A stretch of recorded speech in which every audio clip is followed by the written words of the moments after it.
Nous rendons ainsi le Canada plus fort, plus autonome aussi, et certainement mieux préparé pour l'avenir. L'économie canadienne est résiliente et elle tient le coup face aux menaces américaines et au contexte mondial chaotique. En tout cas, c'est le message que veut envoyer aujourd'hui le gouvernement Carney. Et un an après son élection, il confirme même que le déficit est finalement plus bas de 11 milliards de dollars.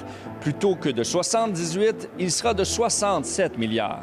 On a un peu plus de revenus qui proviennent du pétrole, peut-être un peu de manière contradictoire parce que ça fait mal à la pompe, mais ça donne un peu plus d'argent en revenus au gouvernement fédéral. C'est vraiment un énoncé économique pour développer la nouvelle économie de Mark Carney. Mais concrètement, qu'est-ce que cet énoncé économique va changer pour vous à la maison? Il y a des mesures pour vous aider à payer votre panier d'épicerie. 12 millions de Canadiens pourront profiter de la nouvelle allocation pour l'épicerie et les besoins essentiels. Il y a aussi plus d'argent pour les banques alimentaires qui disent en avoir vraiment besoin dans les derniers mois. Puis on pérennise le programme d'alimentation dans les écoles. Même si les données macroéconomiques sont positives, ce serait même très positif pour le Canada, on sait que pour plusieurs familles, ce qui les inquiète, c'est la fin de la semaine, la fin du mois, comment on peut les aider dans cette période de transition. Et face à la crise du logement, on annonce par exemple 42 millions de dollars de plus pour la construction de logements préfabriqués. Ce que le gouvernement veut faire, c'est on va construire plus de logements, essayer de le faire plus rapidement. Éventuellement, ça va faire baisser le prix des maisons, ça va être plus abordable. Et c'est sûr qu'à court terme,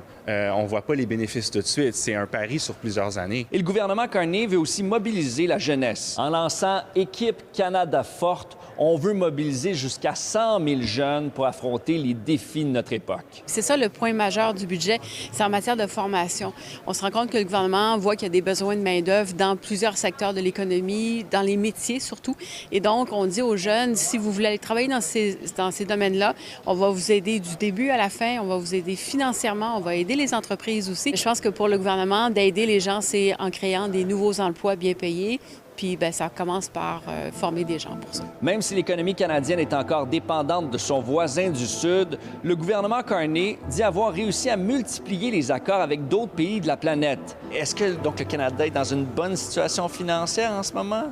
C'est sûr que quand on compare aux autres pays du G7, là, puis le gouvernement le fait à profusion dans ses documents budgétaires, le niveau de la dette au Canada par rapport à l'économie et la façon qu'on l'utilise pour mesurer est bonne. Mais il y a un moment où il va falloir qu'on retourne vers un équilibre budgétaire. Il y a un moment où on va devoir faire baisser la dette, surtout qu'on ne sait pas ce qui va arriver avec les taux d'intérêt à long terme. Mais il ne faut pas se leurrer, l'avenir demeure incertain. Le chômage chez les jeunes est toujours très élevé et le conflit au Moyen-Orient a été un autre coup à l'économie canadienne, dit le gouvernement.